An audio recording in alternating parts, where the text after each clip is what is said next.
제주에 상륙한 예멘 난민 500여 명. 이전에 없던 집단 난민 신청에 대한민국은 때 아닌 논란에 휩싸였다. 거리에서는 찬반 시위대가 마주서고 국민 개개인도 제각각의 의견을 내보이는 상황. 아직 한국은 준비가 안 됐다. 근데 저희는 그렇게 생각해요. 뭐 독일 같은 나라도 준비를 철저히 하는 한다고 나라조차도 했는데도. 지금도 힘든데 위험 인물들을 걸을 수 있을지 없을지에 대해서도 확신이 없기 때문에 저는 반대합니다. 저희 한국도 이제 선진국이어서 받아들여야 된다고 생각합니다.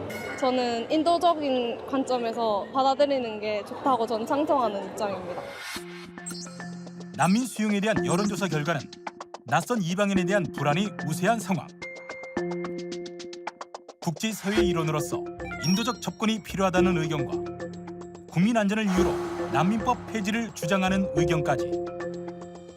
대한민국은 지금 현실로 다가온 난민 문제로 진통을 겪고 있다.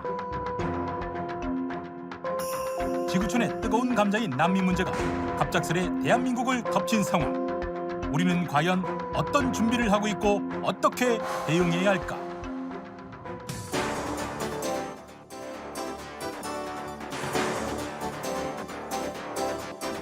안녕하십니까. KTV 쟁점 토론 진행을 맡은 김만음입니다. 최근 우리 사회를 들썩이게 하는 낯설지만 피할 수 없는 현실이 된 이슈가 바로 난민 문제입니다. 지난 5월 말 제주에 500여 명의 예멘 난민이 모여들면서 촉발된 것인데요. 낯선 이방인들에 대한 불안과 두려움을 드러내는 이들로부터 또 전쟁을 피해온 이들에 대해서 국제사회 일원으로 인도적인 대우를 해야 한다는 의견까지 다양합니다. 막연한 그동안 생각에서 이제 우리 현실로 다가오면서 일어나고 있는 일들인데요. 오늘은 국내 난민 문제의 현실과 앞으로의 일을 또 어떻게 풀어나가야 할지 이야기 나누겠습니다. 오늘 진행되는 토론은요. 페이스북 라이브를 통해서 생중계가 됩니다. KTV 페이스북에 들어오셔서 의견을 남겨주시면 방송 중에 소개해드리겠습니다. 예, 오늘 함께 얘기 나눌 분들을 소개해드리겠습니다. 먼저 제주 난민대책 도민연대에서 회의 잠을 맡고 계신 유병균 우리문화사랑연대 상임대표 나오셨습니다. 네, 안녕하세요. 예, 난민 문제는 인도적인 차원에서 접근해야 한다 이렇게 말씀하시는 분입니다. 국제난민지원단체 피난처의 이호택 대표 나오셨습니다. 안녕하십니까. 피난처 이호택 대표입니다. 네, 지금 난민 문제가 가장 뜨거운 지역이 바로 유럽인데요. 프랑스에서 정치학 공부를 하신 신만섭 서경대 외래교수 나오셨습니다. 네, 안녕하십니까. 네, 마지막으로요. 난민의 인도적 지원 청원을 이끈 분입니다. 청원학 아카데미 대표 양희성 대표 나오셨습니다. 어서 오세요. 안녕하세요. 예, 그동안 막연한 다른 나라 얘기처럼 됐다가 최근에 이렇게 갑자기 우리의 현실 문제로 다가왔는데요. 여기에 대해서 현실 문제로 다가온 점도 있고 여기에 대한 국민들의 반응, 상반된 이런저런 반응이 나오고 있는 최근의 상황 어떻게 보고 계신지. 먼저 어느 분 먼저 말씀하신 이호택 대표 먼저 말씀하시겠어요? 그 1988년 네. 그 서울 올림픽 이후에 우리 사회에 국제 이주와 다문화에 관한 다양한 현상들이 있었는데 네. 이에 관한 진지한 국민적 합의가 없었어요. 그래서 이번에 국민적 합의를 이룰 수 있는 좋은 기회라고 생각합니다. 네. 저는 이제 그 세계인권선언 14조에 모든 사람이 박해를 피해서 타국에서 피난처를 구할 수 있다. 예, 있죠. 14조. 예. 그런 보편적인 선언과 또 난민 협약 그리고 박해가 있는 곳으로 강제로 추방할 수 없다고 하는 강제 소환 금지 원칙 이런 것은 이미 국제사회가 합의한 그런 예. 원칙이기 때문에 난민을 보호하는 원칙을 우리가 고수하고 남용되고 있는 것들을 방지하고 예. 또 사회통합에 우려가 있다면 국민들의 우려를 반영해서 이번 기회에 좋은 합의를 이루어 갔으면 좋겠습니다. 네, 이 문제 난민 문제에 대한 국민들의 의견을 수렴해 볼 수 있는 좋은 기회다라는 의견이네요. 신만석 교수님. 네, 지금 그 난민 예멘 난민 그 입국으로 해서 지금 이 문제가 이제 불거졌는데 예. 사실은 난민법이 이제 우리나라에서 아시아에서 최초로 이제 그 언제입니까? 2013년도. 예. 2013년도에 난민법이 제정이 됐어요. 근데 그 난민법이 제정될 당시에 사실은 저와 몇몇 분들이 문제를 제기를 했었습니다. 당시에. 우리나라 난민법 자체에 대해서요. 네. 그 난민법을 처음에 제정을 했을 때 굉장히 좀 문제가 많다고 해서 이제 문제 제기를 했었어요. 근데 당시에는 여론이 크게 일어나지는 않았습니다. 그래서 그동안에 이제 잠잠했다가 우리 당장 현실 문제로 느끼는 분들이 많지 않았을 테니까요. 그렇죠. 그랬겠죠. 예. 그래서 그 잠잠했다가 이번에 이제 그 예멘 난민 예. 이 문제로 이제 이슈가 이제 크게 불거진 것 같아요. 네. 네. 네, 양희정 대표. 네, 저는 뭐 이 사안은 두 가지 측면에 좀 살펴보면 좋겠다는 생각이 들거든요. 예. 첫 번째는 우리가 살고 있는 이 세계 속에 굉장히 많은 수의 난민들이 존재하고 있다는 것. 뭐 통계를 보니까 뭐 한 6,800만 정도가 강제 이주 상태고 또 난민 상태도 한 2,500만 정도가 존재한다라는 게 UNHCR 지금 세계적으로 얘기하는 거죠? 세계적으로. 그리고 뭐 저희가 그 뉴스를 통해서 봤지만 2015년 시리아 난민들이 유럽으로 몰려 나오면서 한 2,000명이 배 타고 오다가 한 1,200명이 그렇죠. 사망한 사건도 있었고요. 예. 우리 둘러싸고 있는 세계가 이렇게 돌아가는데 OECD 한 10위권 국가인 대한민국에서 이런 문제를 너무 좀 그동안은 실감하지 못하고 살아왔다라는 것을 좀 첫 번째로 보게 되는 것 같고요. 예. 두 번째는 물론 우리 앞에 낯선 사람들이 등장했을 때 우려하는 건 당연한 것 같습니다. 피부와 또 문화가 다른 분들. 예. 그럼에도 불구하고 그분들 자신의 상황이 아니라 우리가 갖고 있었던 어떤 불안을 투사해서 지나치게 공포를 느낀다면 좀 곤란하지 않는가. 그래서 이참에 저희가 좀 찬찬히 예. 우리 자신도 좀 돌아보고 우리가 세계 속에서 어떤 역할을 해야 되는지를 한번 새겨보는 기회가 되면 참 좋겠다는 바람입니다. 예, 또 낯선 사람들에 대해서 불안해하는 것은 당연하다. 그러나 여러 가지 점검이 필요하다는 얘기인데 우리 그 유병균 대표는 지금 제주 난민 대책 도민연대 자문님 맡고 계시는데 이번에 예멘 난민 관련해 가지고 제주도에 특히 현장에 계신 것을 비롯해 계신 분들을 비롯해서 지금 그분들이 우려하는 것은 무엇입니까?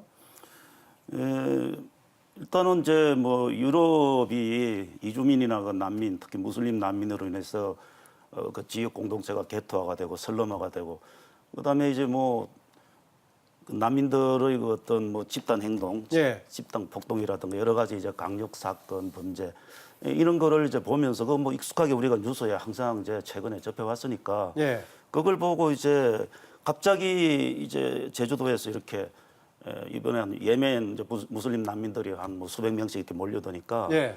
그거는 뭐 그런 우려와 불안을 그 표출하는 건 당연한 거고 그다음에 이게 뭐 갑자기 뭐 금년에 이제 문제 때문만이 아니고 그동안에 이제 쭉 이게 누적되어 온 거죠 제주도에서 예, 그동안에 예. 이제 무사증으로 하면서 계속 이제 불법 체류자가 지금 10,000명이 넘었었고 제주도에 원래 이게 산무가 있었잖아요. 산무 범죄 도둑놈이 없었고 대문도 없고 그런데 전국 범죄율이 지금 1위예요. 예. 이런 제주도가 원래는 그렇지 않았는데 그래서 이 제주도민들이 이 문제에 대해서 어떤 불안을 표출하고 염려하는 거는 그 제주도라는 그 공동체 미래를 생각하는 그 도민들 특히 엄마들로서는 당연하다고 그렇게 생각합니다. 예, 뭐 이런저런 불안감을 얘기하셨는데 이호택 대표님 어떻습니까? 지금의 이제 당연히 난민에 대해서는 여러 가지 검토를 해야겠지만은 상당수가 우리가 물론 나중에 이제 심사를 해봐야겠지만은 난민으로 보기 이전에 취업 목적으로 오는 사람들이 많지 않았느냐 이런 뭐 해석들도 있습니다. 어떻습니까?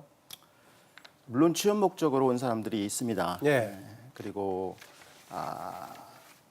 난민의 정의에 의하면 꼭 취업 목적으로 오는 사람들은 난민이 아니다 이렇게 볼 수는 없고 예. 난민의 기본적인 정의가 있지만 거기에 인간이라면 이주 과정에서 당연히 취업을 고려를 하게 마련이죠. 예, 예. 그래서 취업하는 사람들이 있고요. 그러나 지금 예멘은 지구상에서 정말 가장 그 지옥에 가까운 나라라고 하는 그런 별명을 얻고 있고요. 어떤 환경인가요, 지금 예멘이요? 2,800만 인구 중에서 예. 4분의 3, 2,200만이 기아, 인도적인 위기 가운데 있고, 예. 그다음에 200만이 국내에서 국내 피난민이 되어 있고, 20만이 해외로 이렇게 피난 간 이런 상황입니다. 그리고 예. 100만 정도가 콜레라에 걸려 있고 이런 최악의 인도적인 위기를 맞고 있는 이 나라에서 온 사람들이 만약에 난민이 아니다. 그러면 어느 나라 사람들이 난민이겠는가 그런 생각이 듭니다. 예, 취업 목적도 포함되어 있겠지만은 그 사람들이 처해 있는 상황을 본다면 이 정도의 사람들은 당연히 난민의 범죄에 들어간다라고 우리 이호택 대표는 보고 계시는데 어쨌든 간에 국민 내부에서는 상당히 그 찬반이 아주 엇갈리고 있는데요. 그런 정말 상반되다 할 정도로 치열하게 엇갈리는 그 지점 어디에서 비롯된다고 보십니까, 신 교수님? 일단 난민을 지금 수용을 할 것이냐 말 것이냐. 예. 여기에 그 쟁점이 지금 아까 송 대표님도 말씀하셨지만 한꺼번에 이렇게 양희성 대표요? 죄송합니다. 양 대표님. 한꺼번에 이렇게 밀려오는 데 대해서 굉장히 큰 불안감을 표출을 하고 있고요. 한꺼번에 우리 밀려오는 것이 예. 대해서, 예. 그러니까 뭐 560명이 이렇게 한꺼번에 들어온다든가 예. 이런 데서 오는 그 불안감, 그다음에 두려움, 그다음에 거기에 대한 그 낯섦. 근데 이거는 말이죠. 그 인간이라면 뭐 당연한 감정 아니겠습니까? 그런데 예. 저는 여기에 대해서 지금 그 불안이라든가 그다음에 두려움 이런 것을 좀 떨쳐내 버리자 하는 그런 호소들을 많이 하세요. 예. 난민 그 대책위 위해서. 그런데 저는 이 문제를 그런 그 감성 차원에서 볼 게 아니라 굉장히 지금 이 난민 문제는 정치적인 문제로 저는 보고 싶습니다. 정치적인 건 네, 정치적인 문제입니다. 이거. 예. 그러니까 그 난민들이 그렇게 한꺼번에 들어와서 범죄를 일으킨다든지 여러 가지 그 어려움을 갖다가 표출을 할 때 예. 일반 국민들이 겪는 그 피해, 그거는 그러면 어떻게 나중에 이제 보상을 할 거냐? 만약에 결과적으로 정말 큰 범죄가 일어난다. 그럴 때 그거 어떻게 나중에 예. 예. 그 보상을 할 것이냐? 거기에 예. 대해서 좀 말씀을 좀 듣고 예, 국민 안전의 관점에서 봐야 된다. 감성적이고 감상적인 차원에서 해결될 문제가 아니다. 이렇게 계시는 양희성 대표. 네, 뭐 저도 동감하는 바입니다. 이 문제를 감상적인 차원에나 뭐 이렇게 볼 문제가 아니라 좀 냉정하게 들여다볼 필요가 있지 않겠느냐 하는 말씀에 저도 뭐 100% 동의를 하고요. 그런 관점에서 봤을 때 사실 뭐 우리가 이 얘기를 할 때 유럽의 난민 사건들 얘기를 많이 하는데 제가 네. 통계를 찾아보니까 독일 같은 나라가 2014년, 2015년 난민 아까 이병균 대표는 유럽의 경우에 그로 인해서 개토화됐다는 표현까지 하셨는데. 예, 굉장히 많은 사람들이 존재하죠. 그런데 이제 거기는 일단 2015년 뭐 시리아 난민 사태들 해서 예.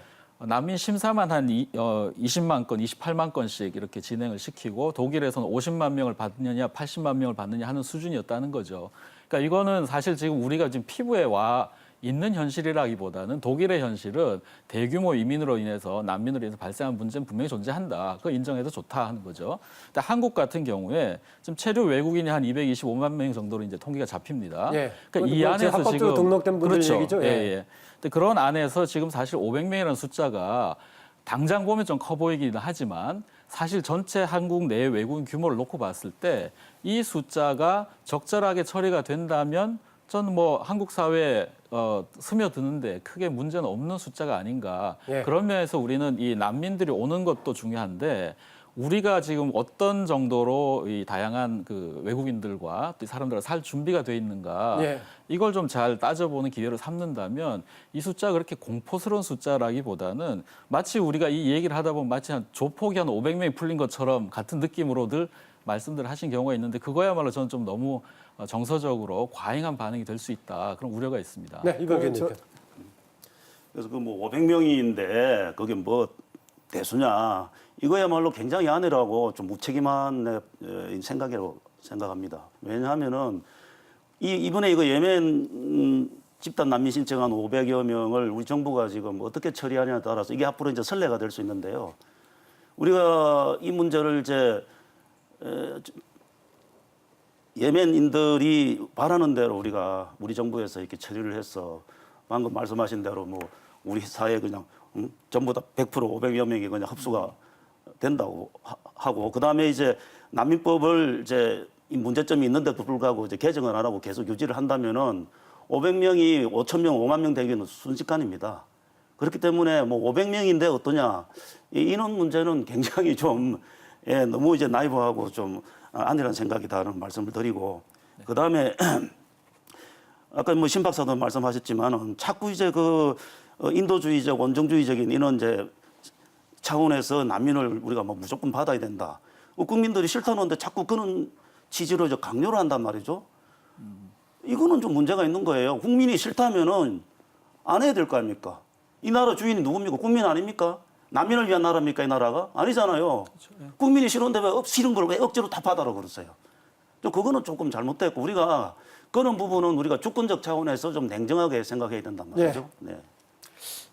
처음에는 국민들이 이게 누구냐 그러면서 난민이라고 하니까 굉장히 놀라면서 난민에 대한 반대의 목소리들을 굉장히 세게 냈습니다. 그러다가 이제 논의가 좀 2달가량 진행이 되면서 진정한 난민들을 수용하는 데 대해서는 어느 정도 동의한다. 이런 쪽으로 좀 분위기가 약간 바뀌었다. 바뀌었다고 저는 보고요. 그렇게 보시군요. 예. 그런데 여전히 지금 국민들이 가지고 있는 불안과 의구심은 과연 이분들이 우리 사회에 사회통합할 것인가? 지금 유병균 대표님 말씀하신 것처럼 뭐 500명도 그렇고 그 뒤에 몰려올 많은 특별히 어떤 난민들 중에서 그 사회통합의 어려움을 이미 표출한 그 어떤 특정한 그룹들, 종교 그룹들 이런 분들이 우리 사회에 사회통합할 것인가에 관한 문제가 지금 여전히 두려움으로 남아 있는 것 같고요. 예. 난민을 옹호하고 또 난민 운동을 하고 있는 저의 입장에서도 사실 그동안 난민 문제는 난민의 인정 절차 그리고 난민의 처우 이런 부분에 관한 논의는 굉장히 활발했었는데 남이 인정된 뒤에 이분들의 사회통합 문제는 사실은 좀 우리가 진지하게 논의할 기회가 없었거든요. 네. 그래서 남이 인정된 뒤에 이분들의 사회통합 문제 그리고 이미 다른 나라에서 사회통합의 어려움을 갖고 있는 그룹으로 이렇게 표출된 이런 분들이 우리 사회에 또 어떻게 통합할 수 있는가? 제가 거기 이어서 조금 하십시오. 그 문제가 본격적인 어떤 견해 차이가 있으면 보완을 하시고. 아니 뭐 견해 차이라기보다도 지금 이제 사회통합 이제 참 말씀을 하시는데 유럽에서도 이미 각국 정상들이 난민을 이제 많이 수용하던 그 국가들 정상들이 이미 한 10년 전에 사회통합이 이제 실패했다, 다말로지가 실패했다 이렇게 이제 다들 선언을 했죠. 그리고 이제 최근에 한 2, 3년간 유럽 국가들의 그 이제 난민 정책은 난민 유입을 이제 억제하고 차단하고 기존 있는 자기 나라에 체류하고 있는 난민들도 예를 들면 어떤 뭐 불법 행위를 저질렀다든가 체류 과정이 좀 불법 행위가 드러났으면은 다 이제 예외 없이 송환하는 걸로 이런 정책으로 이미 가고 있어요. 이미 뭐 지난번에 이제 재작년에 몰타 선언이라든가 금년에 이제 또 이제 그 벨기에 브뤼셀에서 지난 6월달에 정상들이 이제 회의를 했지 않습니까? 그 취지가 전부 다 이게 난민을 막고 있는 저 난민들을 송환하는 이런 정책으로 지금 국제 추이가 좀 그렇게 가고 있어요. 그런데 우리가 지금 과거에 유럽에서 이런 실패한 그런 난민 정책을 순진하게 그냥 그대로 답습하려고 해서는 안 된단 말이죠. 저도 좀 말씀을 드리면요. 사실 지금 유럽의 상황과 우리나라 상황을 동일하게 놓고 볼 수는 없다는 생각이 들고요. 지금 우리 아직 난민 받아들여서 심사를 하기 시작한 지 얼마 되지 않고 한국의 난민제도 굉장히 빡빡합니다. 지금 승인율이 4% 안팎에 머무는데 독일 같은 경우 한참 그 2014년, 2015년에 많이 몰려올 때는 한 50% 가까이씩 승인을 했단 말이죠. 그러니까 이런 정도의 덩어리를 갖고 고민하고 있는 상태를 지금 우리가 이 소수의 난민들을 받을 거냐 말 거냐의 논거로 삼는 것은 좀 지나치다. 그게 말이죠. 그게 그러니까 단순한 그 통계 자료도 이제 그 국가의 그 통계 자료가 어떤 배경에서 나왔는가 그걸 알아야 돼요. 독일 같은 경우에는 난민 심사를 아주 신속하게 하고 결정도 아주 신속하게 하거든요. 우리나라는 그렇게 안 하고 있지 않습니까? 그러니까 바로 그게 문제죠. 우리나라는 문제가 아니라 우리나라 그렇게 해서 지금 난민이 굉장히 소수란 상황이에요. 그걸 이야기를 설명을 할게요. 실제로 이제 난민 최종적으로 인정률은 낮은데 뭐 1%에서 3%. 최근까지 4.1%로 나와 있죠. 지금 이제 난민 제도가 지금 5단계, 난민 심사 제도가 이제 5단계로 이제 늘려가지고 계속 이제 다시 이제 이의를 제기하고 이제 항소, 상소를 할 수 있도록 이렇게 돼 있기 때문에 그 과정이 이제 뭐 길게는 5년, 7년까지 간단 말이죠. 그래서 총 지금 난민을 받아들인 숫자가 한 4만여 명인데 그중에서 지금 난민 인정자도 아니고 인도적 체류 허가자도 아님에도 불구하고 계속 한국에 체류하고 있는 사람들이 3만 2천 명인데 그게 81%입니다. 그러니까 사실상 전체 난민 신청자 중에서 우리나라에 체류하고 있는 사람들이 81%라는 거 아까 뭐 40몇 프로 그랬는데 그런 기준으로 따진다면은 우리나라의 난민 수용률은 81%라고 해도 과언이 아니에요. 왜냐하면 이 사람들이 난민 신청 그 심사 과정에서 계속 이제 일자리를 구해서 일도 할 수 있고 이렇거든요. 우리나라 제도가 그렇게 돼 있어요. 이제 그런 점을 간과해서는 안 된다. 실제 수용은 4.1%지만은 수용이 인정이 안 되는 경우도 체류한 걸 포함하면 80% 넘는 사람들이 3만 몇천 명이 한국에 지금 체류하고 있다. 이런 주장을 하고 계시고요. 신 교수님. 아까 자꾸 이제 네. 말씀하시려다 지금 발언 게 놓치셨는데. 지금 뭐 이병균 대표께서 뭐 잘 지금 설명을 해주셨는데요. 지금 독일 같은 경우에 과거 언제입니까? 2015년도에 그 100만 명을 받아들였어요. 누적 그 통계입니다. 그러니까 한꺼번에 그렇게 100만 명을 받아들인 게 아니라 한 2, 3년인가 그렇게 해서 한 100만 명을 받아들였어요. 근데 그 뒤에 2015년 11월 달에 무슨 일이 일어나느냐면 파리에서 그 대형 테러가 일어났습니다. 근데 이 두 분은 자꾸 탁자를 치시면서 말씀하시네요. 죄송합니다. 치지 마시고 얘기하십시오. 네. 2015년 11월 달에 파리에서 그 대형 테러가 일어나는데 그때 130명이 사망을 했어요. 그다음에 니스에서 테러가 일어나서 당시에 또 80명이 또 사망을 했습니다. 네. 그러니까 그대로 네. 지금 그래서 치안의 불안 요소로 그렇죠. 이어졌다라는 아니 그게 아니라 그게 문제가 아니라 자 그 뒤에 이제 바로 그 난민 통제가 이제 가해지기 시작하는 거예요. 유럽 전체. 그래서 그 뒤부터 이제 그 난민 숫자가 이제 급격하게 줄어듭니다. 네. 난민 받아들이 수용 인원도 줄어들고 그다음에 그 뭐 신청자들도 비교적 네, 줄어들고. 유럽 그래서. 사례에 대한 네. 평가 한마디만 듣고 그 부분 정리하겠습니다. 얘기하십시오. 이호택 대표. 유럽이 다소 실패했다. 그 부분은 동의합니다. 그러나 난민을 그러면 유럽이 실패했으니까 유럽이 계속 만약에 안 받는다고 한다면 그러면 그 난민이 유럽으로 안 갈 것인가? 그렇지 않다고 봅니다. 난민은 굉장히 생명의 위협을 무릅쓰고 가기 때문에 반드시 갑니다. 그리고 유럽이 다소 실패했지만 다른 성공한 많은 모델들이 또 있습니다.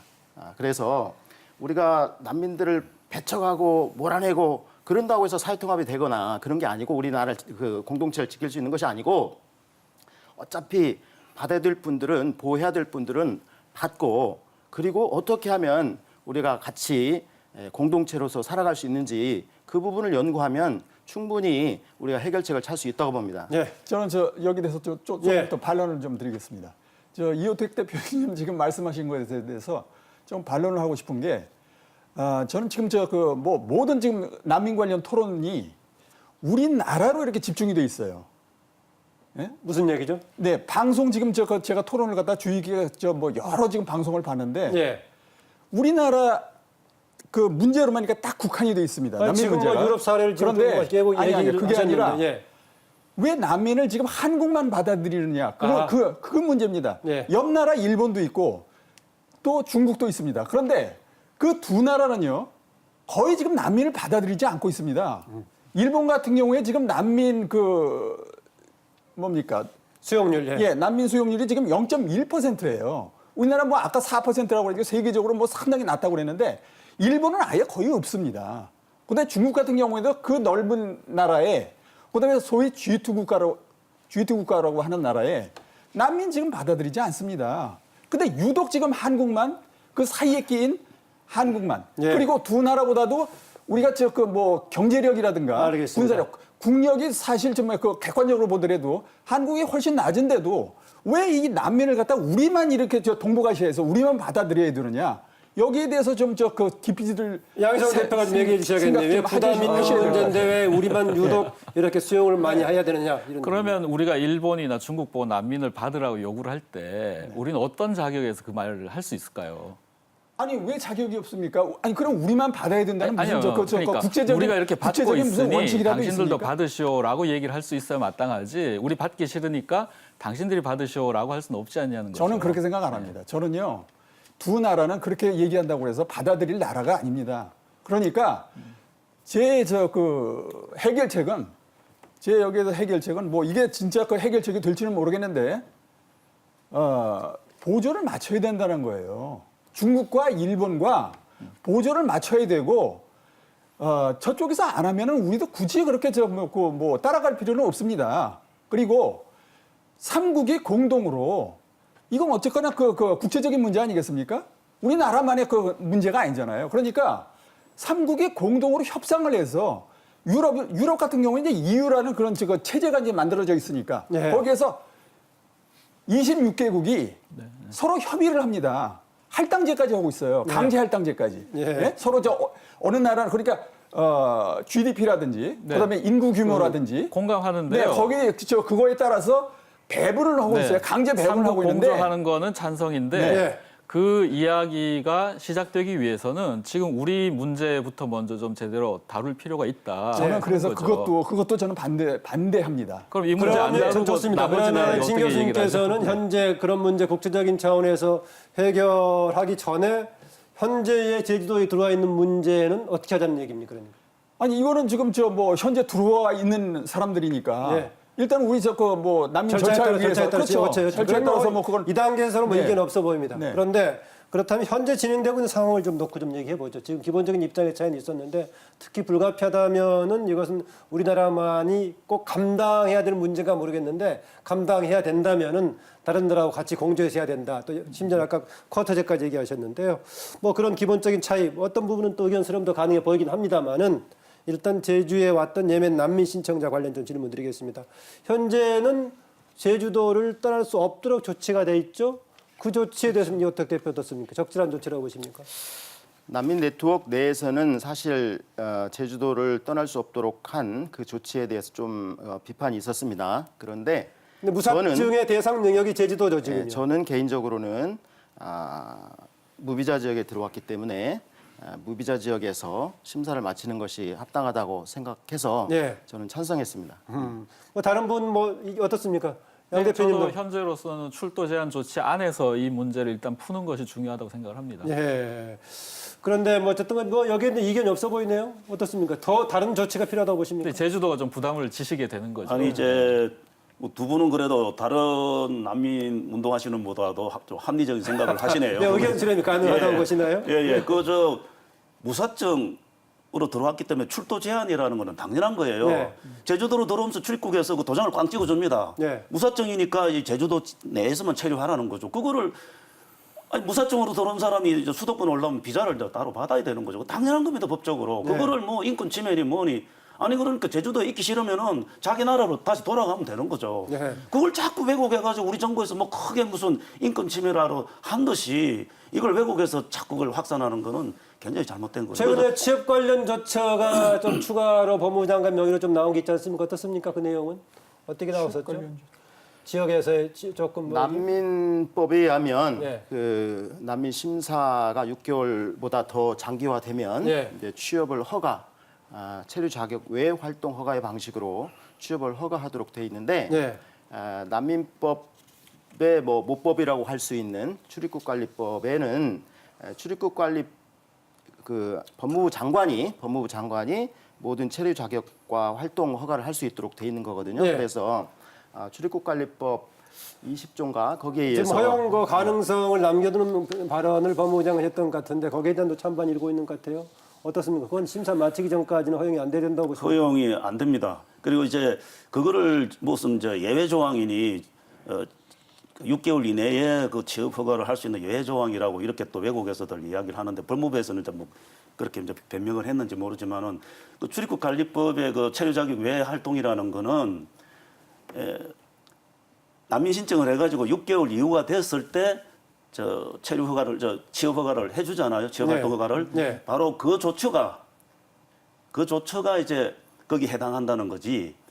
6개월 이내에 그 이제 취업 허가를 하는 그 근거가 아니라는 거죠. 그 분명히 그렇게 나와 있어요. 체류 자격, 그다음에 체류 자격의 활동 허가, 소위 비자, 그것이 다 법무부 장관의 권한이기 때문에 네. 법무부 장관이 필요하다고 인정하면 그러니까 법무부 장관이 필요하다고 인정하는데 법무부 장관의 그런 판단이 우리 사회적인 공감이라든가 비춰봤을 때 적절하냐 내가 그 질문을 드렸던 겁니다. 네. 네. 뭐 조금 추가를 하면요. 뭐 제가 알고 듣고 있기로는 약간 좀 예외적으로 이번 제주도 사례의 경우에는 이제 취업을 할 수 있도록 좀 예. 열어줬지 않는가로 제가 이해를 하는데 만약 그러지 않고 한 4개월이고 6개월이고를 아무런 취업 가능성이 없이 있게 된다면 이 사람들 정말 그러면 이제 생존에 몰리게 되지 않습니까? 숙식부터 시작을 해서. 그건 더 지금 우리가 우려하고 있는 치안의 문제부터 시작을 해서 이걸 일으킬 소지가 있기 때문에 제가 마침 또 공교롭게 이번 주 초에 제주도 한 이틀 다녀왔는데요. 예. 가서 쭉 이제 상황도 좀 듣고 만나보고 얘기를 하면서 보니까 이번 조처는 전 상당히 그 유효한 조치였다는 생각이 듭니다. 그러니까 세금이 투입되지 않고 이 사람들이 그래도 자력으로 좀 생존을 할 수 있도록 숨통을 터준 거라고 저는 생각이 되고 현재 그동안에 지금 기간이 꽤 지났는데 제주도 내의 도민들 비롯한 그런 분위기라든가 반응은 어떻게 좀 바뀐 게 있습니까? 어떻습니까? 뭐 제주도 도민분도 만나고 뭐 외부에 계신 분도 만나고 해서 얘기를 들어봤는데요. 사실 제주도도 뭐 워낙에 관광객이 많이 다녀가는 지역이고 또 외국 노동자도 있다 보니까 이 사람들이 집단으로 막 거주하지 않는 한에는 예. 사실 길거리에서 몇 사람 보는 게 그렇게 낯선 일은 아니지 않습니까? 근데 예. 뭐 굉장히 이제 사는 게 힘들어져서 집단으로 40명, 50명씩 거주하게 되면 그 자체가 굉장히 위협스럽게 느낄 수는 있는데 그런 면에서는 조금 더 소규모로 이 사람들이 최소한의 생존을 유지하도록 하면서 이 심사를 받게 하는 것이 마땅하지 그러지 않으면 이 사람들 정말 길거리 나와서 노숙하고 식량이 부족해서 문제가 생기는 상황이 초래되는 것을 저는 이번 그 임시 조치가 잘 막은 거라고 자꾸 이제 생각합니다. 그런 식으로 이제 뭐 협박성 아니, 이제 그 이런 협박이 문제 제기를 아니죠. 하는데요. 세금 투입되지 않고 지금 아니, 그러니까 풀어보자는 거죠, 지금. 그거를 그렇게 할 게 아니고 이제 만약 그런 문제가 있다면은 그 이제 우리 뭐 인권위원회라든가 적십자라든가 네네. 이런 저 민간단체 구호단체들이 많잖아요. 그런 거는 역할을 분담해서 민간 단체들이 해야 되는 거죠. 네네. 법무부가 나서가지고 스스로 법적 원칙을 어겨가지고 체류 자격 외에 그 취업 허가를 하는 건 잘못된 겁니다. 네. 그 법적인 원칙을 자꾸 어기고 예외를 만들면 누가 그 법을 지키겠어요? 그건 난 잘못됐다고 보고 아까 그 말씀하신 그런 문제는 얼마든지 민간단체 들어가서 지원해 줄 수 있잖아요. 민간단체들이 하죠. 예? 예. 근데 왜 그걸 그리고 유효하다는데 사실은 그 취업 허가를 해줘가지고 그 뭐 양식장이나 뭐 어선이나 이런데 취업한 사람들 상당수가 그 이제 힘들다고 안 하고 떠나버렸어요 그 자리를. 그래서 그리고 이제 그 고용주들 입장에서도 언어도 안 통하고. 지금 얘기하시는 게 이번에 예멘 난민 중에서 거기 갔다 떠났다는 얘기입니까? 아니면 기존에 다른 지금 아니 예멘은 이번에요? 한정에서 하는 이야기고.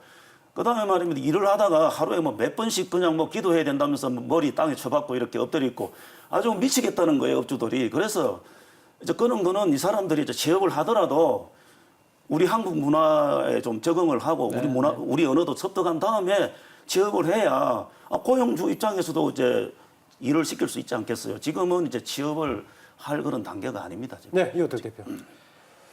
난민들에 대해서 국민들이 느끼는 감정 중에서 오해, 가장 많은 그 오해 중에 하나는 난민들이 들어오면 우리가 우리 세금으로 그분들 먹여 살려야 된다. 그리고 그분들이 우리 사회에 뭐 기여한 게 있나? 이런 생각인데요. 이분들을 세금이든지 우리 민간의 어떤 그 원조든지 이런 걸 통해서 이렇게 가만히 이분들 손발을 묶어놓고 먹여 살리는 것은 최후의 할 수 있는 그런 수단이고요. 네. 일단 원칙적으로 그분들이 자발적으로 취업을 해서 스스로 살고 그다음에 취업을 하게 되면 당연히 또 세금 내잖아요. 그러니까 경제적인 방법으로 이 문제를 푸는 그런 접근이 필요하고요. 그런 접근이 가장 우리 국민들에게도 부담이 없고 난민들에게도 인격적으로 훌륭한 그런 접근이라고 보고 예. 이번 취업 허가 조치는 아주 합당한 조치였다고 생각합니다. 그렇게 보시네요. 아까 그 양희성 대표는 현재 우리나라에 합법적으로 체류하는 외국인도 225만 얘기하셨던가요? 전체 우리 인구에 비하면 한 4% 가깝게 좀 되는 것 같긴 보이긴 한데 거기에 비춰봤을 때 이번 예멘 난민 500명 그렇게 사회적으로 충격을 줄 정도로 부담스러운 게 아니다라고 하셨지만 이병균 대표는 이런 방식이면 앞으로 어떻게 될지 모른다 굉장히 우려하셨거든요.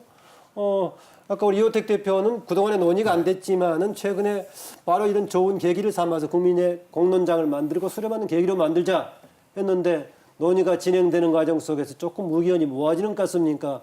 서로 입장차가 커지는 것 같습니까? 어떻습니까, 신 교수님? 입장차가 뭐 그렇게 좁혀지는 것 같지는 않네요. 그렇습니까? 근본적으로, 예. 그런데 지난번에 그렇다면 난민법 제정 자체를 반대했던 것이 난민 수용하는 조건을 전제로 난민법을 반대하신 겁니까? 특정 내용을 반대하신 겁니까? 거기 이제 그 난민 체류 규정이라든지 예. 그다음에 난민 그 신청 기간에도 그들의 그 체류를 갖다가 여기 인정을 하고 법적으로 인정을 하고 거기에 대해서 뭐 국가적으로 이제 그 정부에서 이런 뭐 채용 문제도 같이 포함되는 거네요. 비용 지원이라든지 하는 그런 여러 가지 그 독소 조항이 굉장히 많더라고요 보니까. 그래서 그 당시에 이제 2013년도에 그 문제 제기를 했던 거거든요. 근데 네. 어쨌든 하여튼 그때 여론상 그렇게 크게 뭐 부각이 되지는 않았습니다. 예.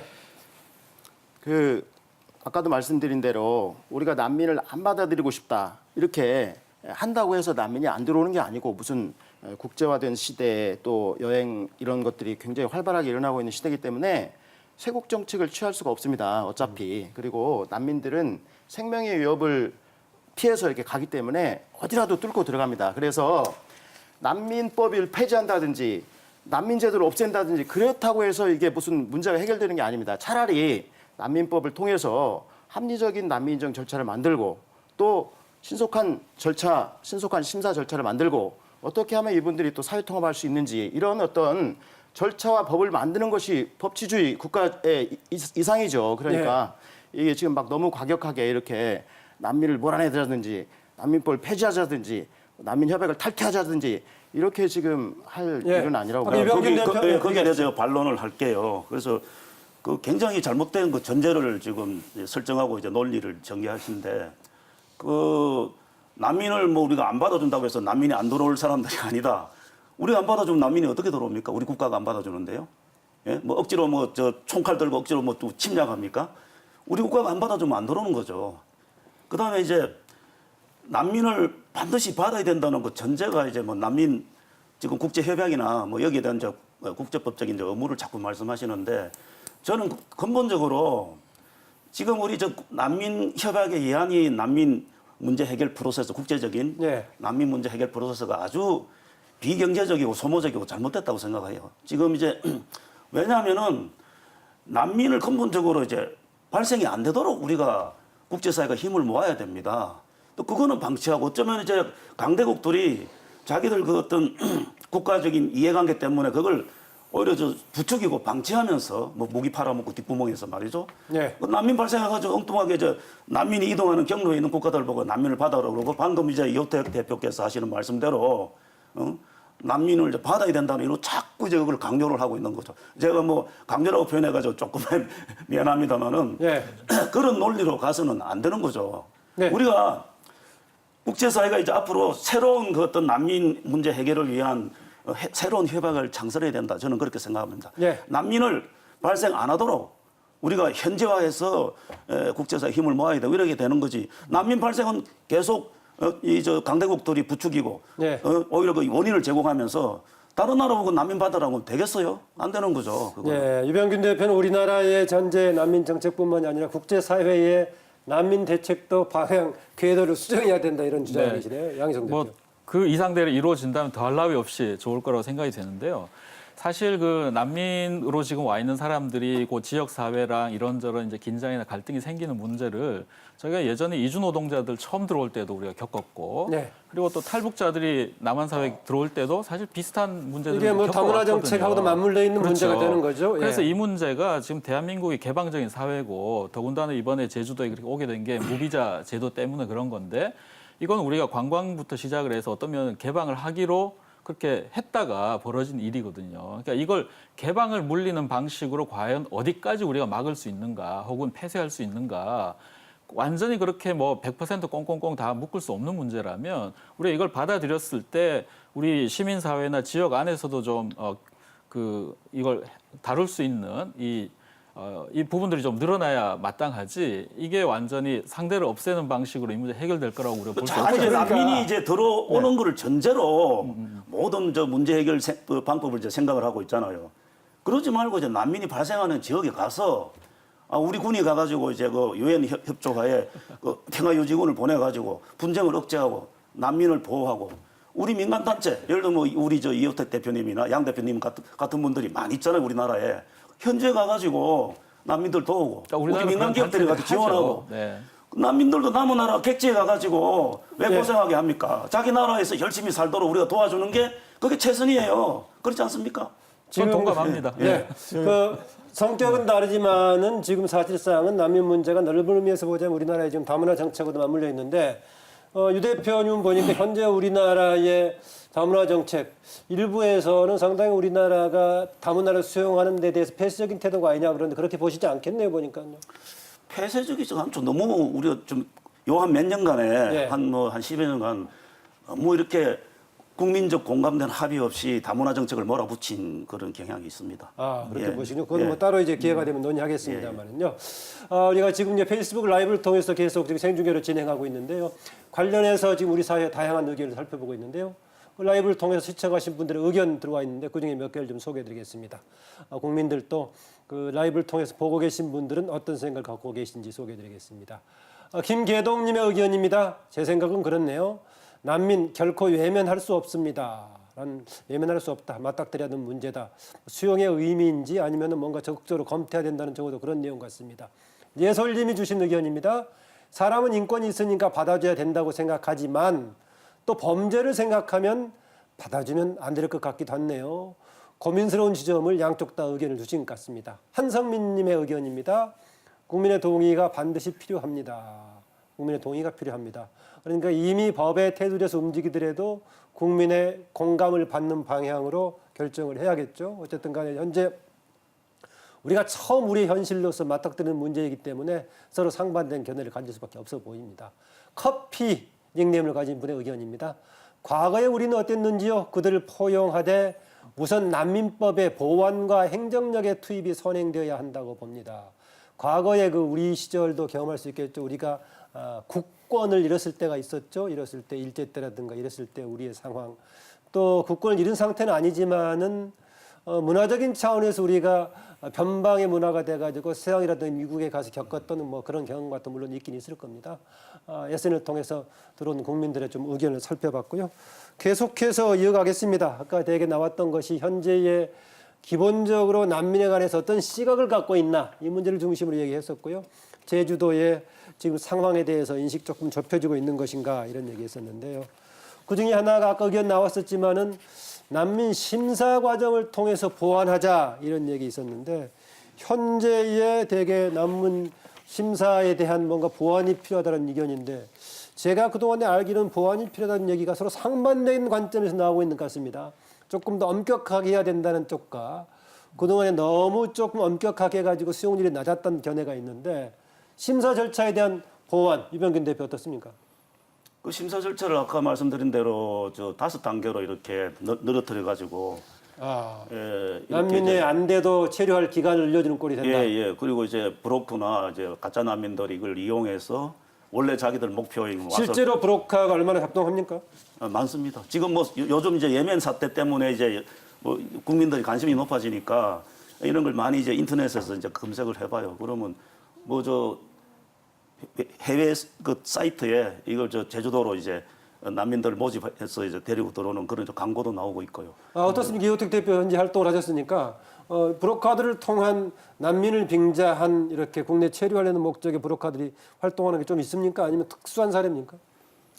어떤 정도를 브로커라고 보느냐 네. 그런 거에 따라서 뭐 그 브로커라고 볼 수도 있죠. 왜냐하면 사람이 움직이는데 전혀 낯선 곳에 가는데 아무 정보도 없이 그냥 막 가는 경우는 없잖아요. 적어도 서치를 해보고 또 누군가의 조언을 받고 네. 그렇기 때문에 정보를 유통하고 요즘에 또 정보화 사회이기 때문에 그런 그러겠죠, 의미에서의 정보 유통은 되게 활발하게 되어 있다고 보고요.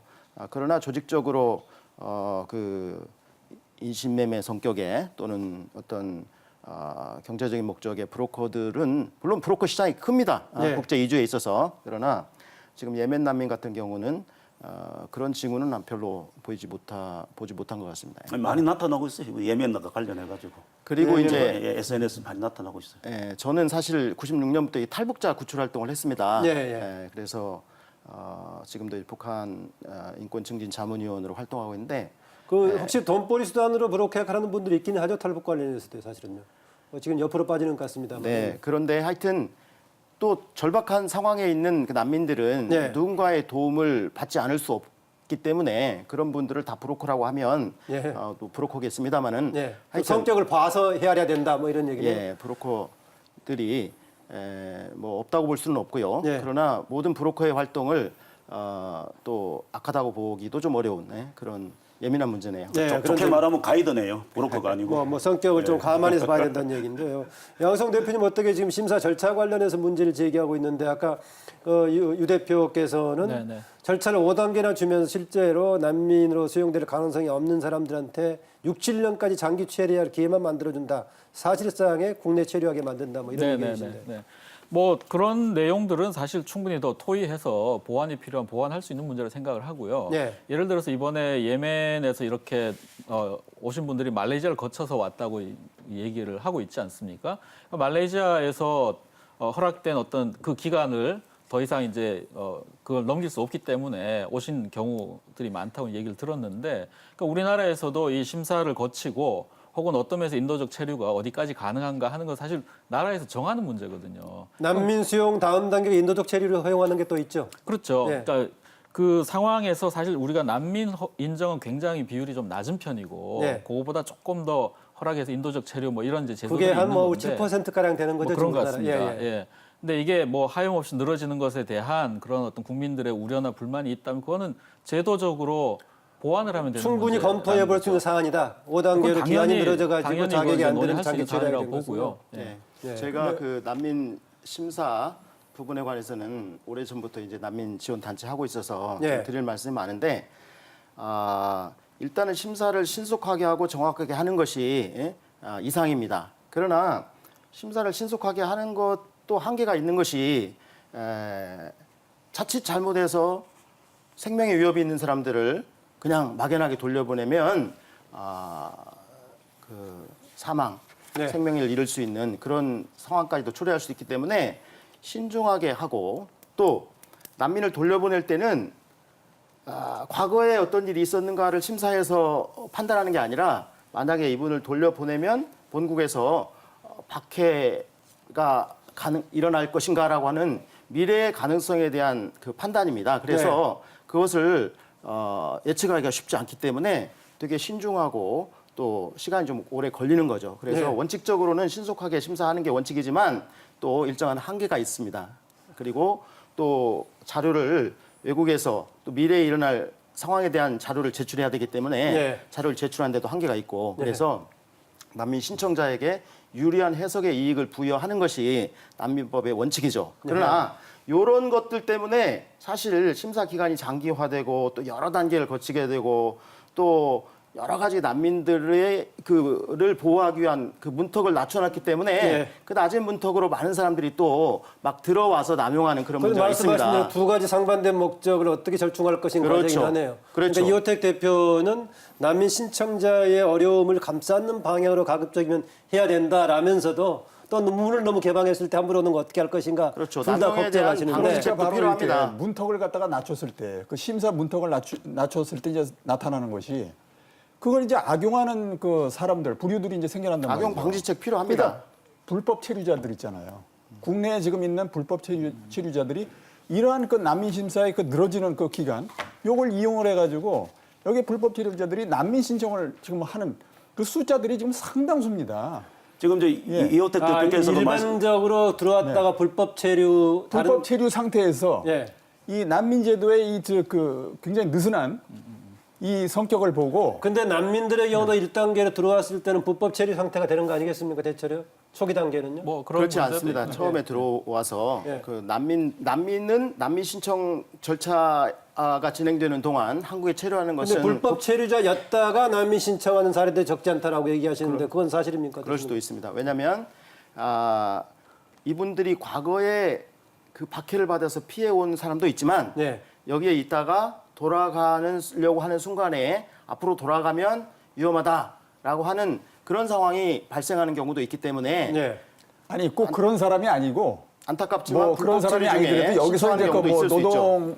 노동 활동을 하다가 맞습니다. 그것은 노동 우리가 활동을 하다가 이제 저 체류 기한이 넘어서 예. 불법 체류자로 남은 사람들이 그러니까 악용할 수 있죠. 난민 신청을 하는 그런 경우가 네. 지금 제가 알기로는 뭐 숫자를 갖다 지금 정확하게 될 수는 없는데 35% 돼요. 법무부 전체 통계 자료 불법 나와 체류자의 있습니다. 35%가 지금 그런 아니 불법 체류자요 35%가 아니고 난민 총 난민 신청자의 신청자의 35%. 35%가 불법 체류를 피하기 위해서 신청한 걸로 그런 해석이 됩니다. 목적으로 난민 제도를 악용하는 것은 분명히 방지하고 제도 네. 개선하자. 그거에 대해서는 동의합니다. 예. 그리고 어제 그저께인가요? 동아일보 기사에 나왔는데 지금 예멘 난민의 지금 전부 주목들을 하고 있는데 한국에서.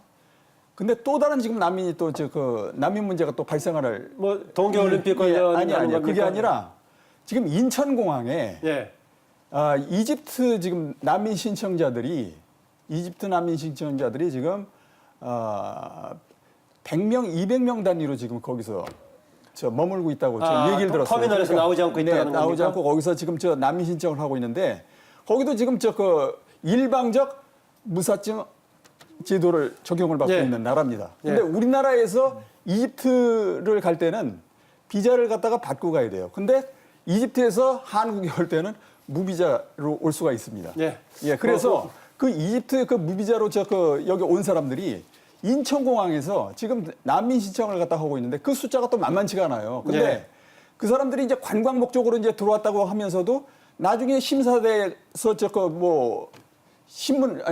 심사를 할 때 갑자기 거기서 난민 신청을 한다든지 이런 경우가 지금 부지기수로 나타나고 있습니다. 네, 그건 뭐 이미 주어진 법 체계에서 뭐 자리할 것 같기도 한데요. 지금 이집트 관련 문제는 조금 더 추가적인 정보가 필요하니까 관련해서 좀 보기로 하고요.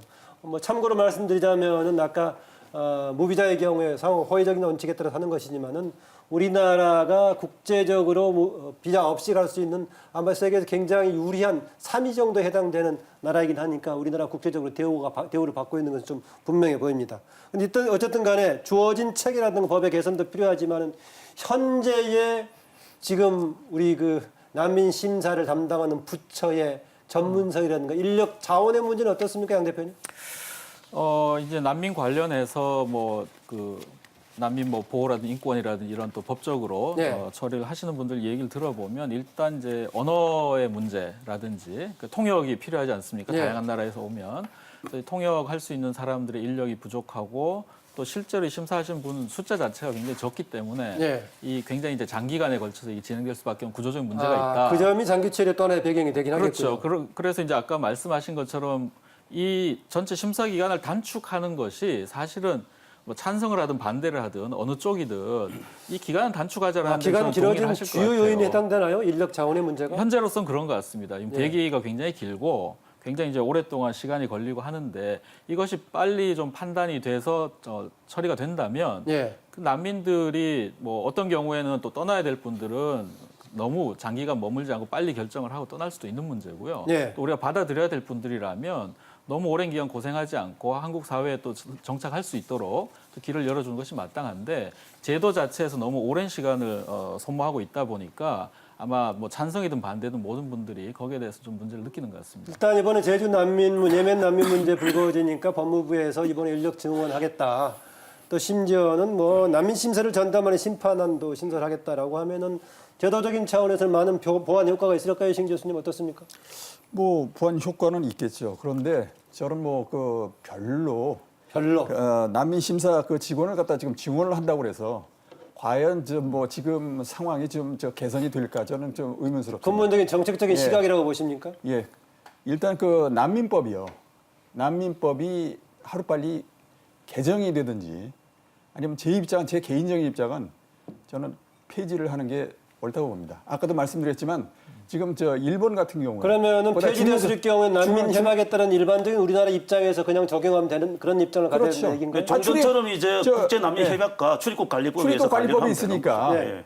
그렇다고 해서 난민을 갖다가 그냥 무조건 거기서 막는 그런 건 아니지 않습니까? 어쨌거나 출입국관리법이 있고 우리가 또 유엔 난민 협약에 가입이 돼 있고 하기 때문에 거기에 맞춰서 하면 되죠. 굳이 지금 동북아시아에 다른 나라들은 없는 난민법을 갖다 이렇게 제정을 해가지고 그걸 가지고 적용을 할 필요가 과연 있겠는가. 그래서 난민 심사원을 갖다가 지금 증원을 한다든지 하는 것은 저는 그다지 그렇게 큰 효과를 보리라고 생각하지 않습니다. 그렇다. 심지어는 난민 협약에는 난민의 정의는 규정이 돼 있지만 그리고 난민의 처우에 대해서는 규정이 돼 있지만 난민 심사 절차에 대해서는 규정이 없습니다. 그래서 근데 난민으로 인정되기 위해서 누가 난민인지를 확인하기 위해서는 국가에서 가리는 절차가 있어야 되잖아요. 그렇기 때문에 난민법에서 상세한 절차를 가지고 있는 것 네. 굉장히 아니, 중요하고요. 그 이전에도 근데 저 했지 않습니까? 그리고 저 난민법 이전에도 아니, 그거야 뭐 출입국 관리법으로 하면 되죠. 꼭 뭐 난민법이 있어야 됩니까? 출입국 관리법에 그 난민 심사 절차를 규정을 하면 되는 거죠. 출입국관리법은 출입국을 관리하는 법이고 난민도 난민법은 출입국 절차상의 하나 난민 일부죠. 인정을 하는 그리고 난민의 처우를 규정하는 법입니다. 그리고 법치주의는 법에 의해서 모든 것을 하는 것입니다. 네. 그래서 난민법을 그리고 난민법의 지금 현재 문제점과 어려움들을 제가 뭐 인정 안 하는 것도 아니고 그것을 잘 보완하고 개선하는 게 필요하고 난민 심사관의 전문성, 독립성 네. 굉장히 중요하고요. 네. 또 심사 인력을 확충하는 것이 굉장히 필요합니다. 지금 한 해 우리나라에 들어오고 나가는 그 여행객들이 1,357만이라고 해요. 그리고 우리나라에 지금 출입국관리 공무원이 한 2,300명 정도 된다고 합니다. 그 많은 케이스들을 이 출입국관리 공무원들이 담당을 하고 있는데 난민은 지금까지 20년, 24년 동안 난민 신청한 사람이 4만 명이고 작년 같은 경우는 난민이 많이 늘어났다고 하는데 10,000명이잖아요. 그러니까 이렇게 많은 케이스들을 출입국관리 공무원 2,300명의 출입국관리 공무원들이 담당하는데 네. 이 케이스를 난민이 이 정도가 담당하면 되지 그동안에 그렇게 생각했어요. 네. 근데 일반 출입국관리 문제하고 생사가 달린 굉장히 그 어려운 네. 그런 케이스들을 판정하는 문제하고 좀 다릅니다. 그래서 난민 심사관을 보충하고 그다음에 그들의 전문성, 독립성을 위한 그런 조치를 취해야 된다고 봅니다. 지금 이게 우리나라 저기 양 대표께서 청와대 청원을 뭐 주도하셨던가요? 이런저런 견해들이 있는데 현재의 유 대표님은 우리나라의 난민 정책의 어떤 기본 방향이 어떻게 있다고 보십니까 지금? 우리나라의 난민 정책의 기본 방향이요. 예. 어떻게 보십니까? 제가 보기에는 하나의 이번에 이번을 두고 지금 서로 다른 입장이 지금 충돌하고 있는데 정부의 정책의 입장에 그동안의 기조는 어땠습니까? 정부가 처음에 난민법을 만들 때부터도 그랬고 최근 하는 저 행태를 보면은 난민을 하나의 그 이민 정책의 한 일환으로서 이렇게 보고 있는 것 같아요. 그러니까 이런 식으로 좀 온정적이고 안일한 정책 일변도. 그런데 한때 유엔에서는 오히려 우리나라의 난민 수용에 대해 폐쇄적이라고 비판적인 권고까지 좀 있지 않았습니까? 그거 뭐 유엔 권고는 우리가 예. 뭐 그렇게 아니 근데 그건 우리나라에만 하는 건 아니죠. 예. 우리나라에만 그 말씀 하는 게 맞습니다. 아니라 아까 세계 주요 국가들 다 한 거니까요. 예. 오직 한국만을 타겟으로 해서 그런 권고를 한 건 아니겠죠. 그건 맞습니다. 예, 유엔은 항상 뭐 자기들 입장에서 권고를 알겠습니다. 합니다. 뭐 예. 권고받았다 해서 뭐 큰일 날 것도 아까 아니고요. 이제 뭐 두 분은 상당히 적극적인 입장에서 심지어는 난민법도 불필요하다고까지 얘기하셨는데 뭐 그 정도까지는 가지 않을 문제이니까는 뭐 어쨌간에 보완 개편이 필요하다면 개선이 필요하다면 가자라는 얘기인데 일단 아까 유 대표가 제안하시는 것은 너무 5단계까지 있는 것은 오히려 자격이 없는 사람들한테도 그냥 체류하는 빌미가 된다라는 얘기였는데 다른 부분에 대해서 보완할 내용 없습니까, 양 대표? 글쎄요, 뭐 이제 법적인 차원에서는 사실 뭐 저는 법적인 건 뭐 결국은 제도가 이번에 되겠죠? 좀 내용을 들여다보면서 보니까 상당히 그 제도적으로는 합리적으로 현재 갖추고 법도요? 있지 않는가 하는 생각이 들고요. 그러면 왜냐하면 결국은 이제 인력 가동의 문제가 주요한 변수가 그렇죠. 실제 된다는 운용에 거네요. 있어서 어떻게 할 것인가 하는 데에서 좀 더 제대로 조사하고 꼼꼼하게 들여다보고 또 네. 시간을 단축하고 하는 운영의 차원에서 개선될 부분이 상당히 많다는 생각이 들고요. 네. 그 외에 사실 이번에 제주의 난민 문제가 크게 불거진 건 저희 사회 문화적 측면이 훨씬 큰데 특히 이제 이것은 정부가 그냥 독특한 할 수 있는 이슬람 문제는 문화에 아닌가. 대한 약간의 편견, 선입견은 좀 있긴 하죠. 그렇죠. 네. 뭐 저도 이제 뭐 기독교인이긴 합니다만 사실 그 타종교에 대한 여러 가지 입장들이 좀 걸러지지 않고 너무 이렇게 폭발적으로 나오는 것이 만들어내는 우려들이 상당히 크고 저는 이 문제 꽤 여러 해 동안 좀 지켜봐 왔습니다만 뭐 기독교도 다르고 이슬람도 다르고 불교도 다를 수 있지만 그렇다 그래서 종교 간의 차이를 말하는 거는 뭐 문제가 안 되지만 그걸 갖고 그런데 차별이나 경우에 따라서는 우리나라의 기본적인 윤리라든가 법 질서에 충돌하는 교리가 있을 수도 있는 거 아니겠습니까? 그 경우는 사실 뭐 어느 사회나 예. 그 사회적으로 위해가 있거나 문제가 되는 것에 대해서는 제재하죠. 일반적인 원칙이 있다. 그 일반론적인 원칙이 있는 거 그건 우리 사회가 갖고 있는 룰이니까 예. 오신 분들은 그걸 이제 존중하기 당연하다고 보고요. 제가 왜 그 질문 드리냐면은 근거가 있나 없나 모르겠지만 이슬람 관련해 가지고는 이런저런 글들이 인터넷에 조금 올라오고 뭐 있어서 저도 많이 보고 있습니다만 그럴 경우 저희는 팩트 체크를 늘 좀 해보거든요. 예. 상당히 많은 경우에 참 아쉽게도 좀 문제가 너무 좀 우려를 증폭시키는 경우가 참 많고. 아니, 저는 그 네. 의견에 대해서 좀 이의 제기를 좀 하고 싶은데요. 예. 유럽 같은 경우에 유럽은 사실 그 종교 서로 다른 종교 간의 그 갈등이 굉장히 좀 그 갈등의 역사가 좀 오래됐습니다, 진짜. 뭐 십자군 전쟁까지 올라갈 수도 있는데. 뭐 그랬죠. 예. 예. 나라의 통합 과정에서 그랬고요. 네. 예. 근데 그 뒤에 이제 이 서유럽, 아니 뭐 유럽 전체 이제 그 기독교, 소위 그 유대 기독교 전통 이것이 뿌리를 내리면서 유럽 내에서는 이민자들 그 이동이 굉장히 활발했어요. 각 국가 사이에. 유럽 내부의 지금 EU가 결성되기 이전에도 이민 이동이 굉장히 많았습니다. 그런데도 별 문제가 없었어요. 왜 그러냐면 어쨌거나 큰 테두리에서 문화가 같았어요. 종교, 그다음에 그들의 이제 그리스 로마 전통. 그것이 같았기 때문에 별 큰 문제가 없었는데 문제는 이제 북아프리카하고 중동에서 이쪽에서 이제 그 이민자들이 들어오면서 그 공동체 자기들만의 이제 공동체를 갖다 형성을 하고 그다음에 이게 동화가 되지 않는 예, 그런 예. 문제 때문에 네. 그 문제 때문에 이제 바로 이제 다문화 예. 다문화의 실패를 갖다가 이제 그 당시에 뭐 영국 수상이라든지 독일 수상이라든지 예. 그다음에 프랑스 대통령 전부 거기에 대해서 한마디씩 다 했단 말이에요. 다문화 실패했다고. 뭐 네? 다문화 정책은 네, 그러니까 상호의 이들은- 문제인데 어쨌든 아니 간에 근데 유럽 같은 경우에는 다민족이에요. 민족이 굉장히 많습니다. 저게 안에 유럽 지역 안에. 그런데도 하나의 문화로 이제까지 별 문제 없이 유지가 되어 왔어요. 근데 다른 종교를 가진 사람들이 들어올 때 네. 그들이 동화를 해줬으면 쉽지 않은 과제다, 뭐 이런 사회적으로 얘기였습니다. 동화를 해줬으면 그렇죠. 근데 더할 나위 그걸 없었을 그냥 텐데 막아놓고서 우리가 근데 계속 아까 양 나라가 대표가 없었을 얘기했던 때. 것은 근데 팩트 체크 그것이- 차원에서의 근거 없는 것들이 좀 많이 떠도는 경향이 있다 그 얘기죠. 그러니까 이제 우려가 앞서 나가다 보니까 그 그런 중에 일들이 이제 벌어지는 일부는 조금 거죠. 뭐 사실을 근거한 것들 있지 않을까요? 그러니까 사안을 좀 제대로 볼 필요가 있다는 거죠. 네, 근데 예. 지금 우리가 알고 있는 내용들의 상당히 많은 것들이 좀 과도하게 돼서 예. 저희가 뒤에 다시 찾아보면 사실 그것은 그 문제가 아니라든지 사용된 자료가 다르다든지 이런 경우들이 꽤 많이 나오거든요. 대표적으로 뭐 어떤 게 팩트하고 다른 게 있었던가 예를 하나 뭐 들어보세요. 가장 최근에는 모 국회의원께서 여러 해 전에 뭐 교회 간증으로 하셨지만 뭐 서울대에서 무슬림 학생들이 교수한테 반발을 해서 사건이 있었다. 그런 얘기가 있었는데 결과적으로 지금 그건 사실 무근이었다라는 게 좀 나타났고 해당 국회의원도 이슬람 그 지도자한테 사과하는 사건이 최근에 있었거든요. 예. 그래서 그런 것들은 굉장히 오랫동안 공포와 우려를 불러일으켰지만 지나고 나서 사실관계를 찾아보니 서울대학교에서도 그런 사례 없었다고 얘기가 나오고 학생들 안에서 이런 사례가 보고된 바가 없다는 거죠. 근데 이런 경우에 그럼 우리가 좀 이 투사된 공포 혹은 또 과잉된 것에 의거해서 그렇게까지 가서는 곤란하지 않냐 다시 하는 한번 거죠. 제가 또 재반론을 하겠습니다. 저는 개인적으로는 종교가 없습니다. 기독교도 아니고 뭐 카톨릭도 아니고 불교도 아니고 아무것도 아닙니다. 뭐 없다니까 아무것도 아니겠죠. 예. 네, 없습니다. 예. 그 전제를 좀 해놓고 저 말씀을 드리는데 객관적인 자료로 스웨덴 스톡홀름에서 발행되는 그 군사 보고서가 있어요. 시프리스라고.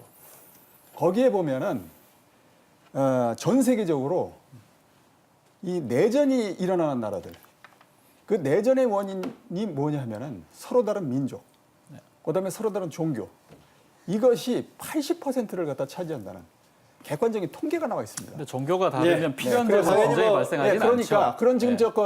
양 대표님께서 지금 뭐 그 부분적인 그 사례를 갖다 드셨지만 좀 더 전체적으로 국가적인 차원에서 아니면 그 좀 정치적인 차원에서 객관적인 그 데이터를 갖다가 좀 고려를 네. 좀 많이 좀 하여튼 해주셨으면 분명하면 종교같이 확실하게 자기 양심 몇 개 신념이 같이 결합된 경우가 조화롭게 가지 못하면은 극단적인 갈등이 날 소지는 분명히 있는데 그런 문제를 우리가 어떻게 슬기롭게 같이 수용할 것인가 이제 그런 관점에서 논의해 보자는 것이죠. 네, 이호택 대표.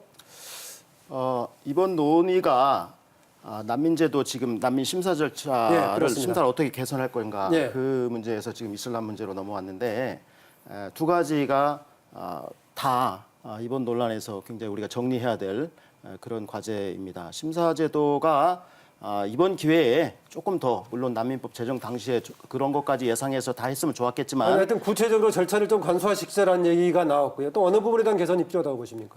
신속하게 신속하게 하는 최대한 신속하게 하는 그런 아까 이제 양 절차를 대표는 현재 법률 체계는 마땅하게 돼 있다. 다만 인력 자원을 조금 더 충분하게 하고 전문성을 강화하는 게 필요하다. 법 자체는 뭐 특별하게 뭐 문제가 없다라고 보는 그런데 이 그렇지 대표는 않습니다. 어떻습니까? 그렇지 않습니다. 비교적 고칠 수 있는 개선할 여지가 있는 부분이 있다. 예.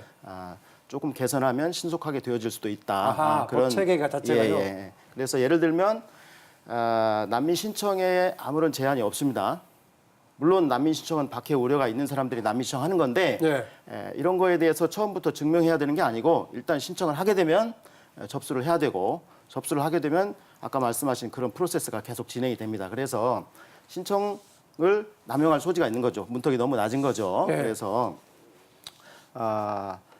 신청에서 분명히 근거가 없거나 명백히 남용적인 그런 것들은 가릴 수 있는 여지가 있다. 이렇게 제가 보고요. 예. 그다음에 너무 준비 없이 이렇게 절차가 계속 진행되는 것보다도 네덜란드 같은 경우는 굉장히 인상 깊은 제도가 있는데 준비 절차 제도가 있어요. 한 6일에서 8주 정도의 준비 절차 기간을 주고 충분히 준비하도록 한 뒤에 심사에 들어가면 8일 내에 3일 내에 인터뷰를 하고 8일 내에 심사합니다. 그래서 조금 심사를 신속히 하고 지금 우리나라 같은 경우는 법무부 단계에서 심사를 해도 법원으로 들어가면 그 행정법원, 고등법원, 대법원 가는 그 절차를 어떻게 할 수가 없습니다. 그렇다고 해서 국민의 모든 시민의 재판 청구권을 제한할 수도 없고요. 그래서 행정심판원이라든가 난민심판원이라든가 이런 것도 만들어가지고 절차를 좀 간소화하고 예. 뭐 이런 여러 가지 이번에 개선의 그러니까 여지가 법무부의 있습니다. 추가 조치에 대해 상당히 긍정적인 기대를 많이 하고 계시네요. 개선의 보니까. 여지가 있습니다. 예, 예. 아까 유 대표님 어땠습니까? 현재 우리나라가 역대 지금 이제 난민 수용률 평균해 보니까 4.1%다라고 했는데 실질적으로 체류하는 것을 기준으로 해버린다면은 수용이 안 되더라도 남아 있는 사람 하면 80%가 넘는다라고 말씀하셨는데 만약에 그것을 엄격하게 하는 대신 현재 4.1%보다는 조금 올릴 필요는 있다라는 주장은 어떻게 보십니까? 대신 나머지 이제 수용이 안 되는 사람에 대해서 강제 추방 등등은 엄격하게 적용하되 그걸 뭐 당위적으로 예. 난민 인정률을 뭐 올려야 된다 뭐 이런 거는 그런 제가 점은 있을 겁니다. 예. 동의를 못 하고요. 하여튼 뭐 정말로 이제 우리가 난민법에 의해서 난민으로 인정해야 될 사람들은 우리가 뭐 받아들여야 되는 거죠. 예. 그런데 이제 아까 이호택 대표께서 말씀하셨지만 우리 난민 제도가 너무나 이거 엉터리 같아요. 그러니까 이거 예. 아니 저 일본만 해도 이혼날 일본만 해도 예비 심사를 해가지고 30일 내에 그냥 이 명백하게 난민이 아닌 사람도 다 걸러내 버립니다. 일본은 1%도 안 되는 거죠 현재. 예, 그렇습니다. 그게 마땅하죠. 걸러내 버리고 이제 엄격하게 심사를 해서 이제 이렇게 하는데 이 다른 나라들도 이제 마찬가지고 우리나라처럼 난민 신청만 해도 이렇게 난민 인정자에 준하는 이런 뭐 지원을 해주고 체류 자격을 인정해주고 뭐 43만 원 뭐 저 기본적인 생활비도 주잖아요. 이런 나라가 없습니다. 예. 그리고 뭐 스위스나 유럽의 몇 개 국가들은 난민들이 들어왔을 때 그 이제 소지품을 조사를 해가지고 돈이 일정한 금액 이상이 다 압수를 해버려요. 압수를 해가지고 그걸 이제 자기들 체류비나 이런 데도 쓰도록 만듭니다. 그래서 굉장히 그런 건 합리적으로 운영하고 있거든요. 예. 우리나라 난민들은 예를 들어서 한 5년, 7년 이렇게 재판 억지 소송을 하면서 이제 돈 벌어가지고 그걸 미리 다 이제 송금을 해버리고 나중에는 이제 비행기 값도 이제 우리 정부 세금으로, 우리 국민 세금으로 나중에 이제 공짜로 타고 가는 사례가 많습니다. 네. 이게 우리가 그러니까 국가가 참 이런 멍청해가지고 말이죠. 멍청하게 제도를 운영해가지고 이런 그 가짜 난민들한테 우리가 우롱을, 농락을 지금 당하고 있는 실정이에요. 난민 관련 문제 유 대표는 최근에 와서 문제 제기하신 겁니까? 아니면 그동안에 이런 것에 대해서 다른 무슨 건설적인 제안 같은 걸 쭉 해오셨습니까? 제가 뭐 이제 2013년 난민법 제정 당시에 그 참 문제가 많다 그래가지고 이제 그 입법청원의 그 예고란에도 뭐 우리가 뭐 이 댓글 작업도 하고 회원들끼리요. 예, 그다음에 뭐 저 담당 그 국회 보좌관도 찾아가서 이제 항의하고 그럼 그랬는데 이번에 청와대 청원에서는 그 양 대표 가시는 것하고 상당히 충돌하는 입장에서 계속 또 그 회원들도 가담하고 했겠네요. 그랬겠습니다. 예, 그런데 오늘 토론 분위기를 보니까는 신 교수님이라든가 유 대표는 상당히 기존의 입장을 강하게 하는 느낌을 받는데 두 분은 상당히 뭔가 수용의 가능성이 서로 절충점이 있지 않느냐 상당히 이거 포용적인 태도를 보여가지고 발언 이쪽 강도가 세시고 약간 수용하는 그런 입장을 좀 보이고 있습니다 지금요. 예, 조금 더 합리적으로 예. 양보하실 부분들은 양보를 하시면 좋겠습니다. 뭐 이후에 얘기하십시오. 네, 뭐 저도 마찬가지로 사실 뭐 다 나쁜 뜻으로 하시는 말씀은 아니니까요. 네. 우려가 또 존재하고 또 그 우려에서 나오는 이제 입장이라고 보겠는데 그러나 이 난민들을 뭐 지금 우리가 굉장히 법 정책 이 차원에서 얘기를 많이 했습니다만 사실 이분들이 처해 있는 상황들을 좀 들여다볼 때는 사실 인간적으로 어떤 그 불쌍함이라든지 예. 우리가 할 수만 있다면 좀 잘 배려를 하고 싶다는 마음이 안 들 수 없거든요. 예. 그런 차원에서 우리의 법제도나 또 우리 사회가 좀 준비된 차원에서 일정하게 이 난민들이 왔을 때 신속하게 잘 판단하고 또 이분들이 그 과정을 통과한 분들에게는 또 좋은 기회를 제공하는 쪽으로 우리가 좀 수렴해 가야 되지 않는가. 근본적으로 이제 저도요 이 난민을 돕지 말자는 건 아닙니다. 근데 그 이제 방법론이 다른 거죠. 근본적으로 반드시 왜 난민들을 국내로 끌어들여 가지고 도와야 되느냐 이거죠. 예? 현재 우리가 더 적극적으로 현재로 진출해 가지고 미리 난민 발생을 막고 현재 가가지고 그 난민들이 객지로 전 세계로 떠돌며 고생하지 말고 자기 고향에서 정착해서 그 상태에서 다른 국가들의 그 보호나 이 지원을 받으면서 거기 자기 공동체를 재건하는데 같이 또 노력하고 그래야 그 마땅한 거죠. 그러니까 유 대표께서 우리 문화 사랑 운동 다시 하겠지만 국제 진출하셔서 난민 전략에 대한 새로운 좀 활동 다시 할 것 같긴 한데. 예, 그래야 되겠습니다. 난민제도는요. 난민제도는 국내에서 인권 보호가 실패했을 때 그때 작동하는 국제사회 보호입니다. 그렇죠. 그래서 국제사회 보호를 작동하고 있는데 거기서 잘하지 이거는 별로 의미가 없습니다. 글쎄요, 예. 그리고 국제사회는 그런 난민이 발생하지 않도록 하는 노력을 최대한 지금 하고 있고 안 하고 그럼에도 안 불구하고 하고 있습니다. 발생하는 그거는 난민을 잘못된 생각이에요. 안 어떻게 하고 있어요. 보호할 것인가 이거에 대해서 이야기하고 있고 체류국에서 다시 또 실패하면 제3국으로 어떻게 하면 재정착할 것인가 이런 어떤 논의의 단계가 있습니다. 그래서 지금 체류국에서의 보호를 어떻게 할 것인가 문제를 얘기하고 있을 때 원래 그 인권 보호를 제대로 하지라고 하는 것은 조금 핀트가 어긋나는 것이라고 이호택 보시죠. 대표님 네네. 말씀에 저는 조금 또 거기에 대해서 이의를 또 제기하겠습니다. 자, 지금 예멘 난민이 저렇게 대량으로 발생을 하고 있는데 바로 국경을 접한 사우디아라비아 예멘 난민 입국을 갖다 불허하고 있습니다. 바로 옆이에요. 그리고 4만 명 보호하고 있습니다. 근데 많이 안 받아들이고 있어요. 근데 더욱더 큰 문제는 사우디아라비아는 예멘의 지금 내전에 개입을 하고 있어요. 개입 당사자입니다. 그런데도 책임지지 않는 모습을 보이고 있어요. 근데 오히려 내전에 개입하고 있기 때문에 쉽게 수용 못하는 거 아닌가요? 글쎄 하여튼 그런지는 모르겠습니다만 우리가 보기에는 굉장히 이상한 거예요. 예? 거기다가 지금 영국이라든가 미국 이들이 또 사우디아라비아를 또 후원을 하고 있습니다. 그 나라들이 지금 예멘 난민을 얼마나 받아들이고 있는지 모르겠어요. 예? 근데 굳이 전혀 그 내전의 정치적 이해관계와는 상관없는 한국에서 예. 굳이 이렇게 열성적인 그런 태도를 보여야 되는가? 물론 시민단체라든가 일 개개인들은 뭐 그런 표현들을 하실 수 있어요. 인류애적인 그런 표현들을 갖다 하실 수 있습니다.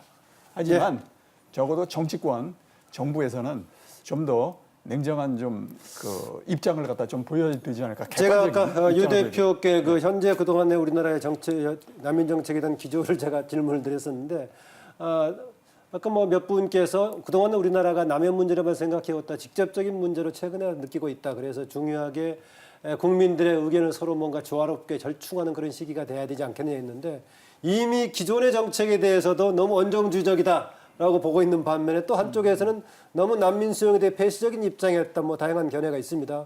대체로는 정비가 좀 안 돼 있다. 이런 얘기인데 좀 하는 것 같습니다. 그동안 해봐야 4만 명 넘게 신청을 했다 하지만은 현재까지 수용된 게 800 몇십 명이 지금 그런 상태죠. 그런 상태인데 어떻습니까?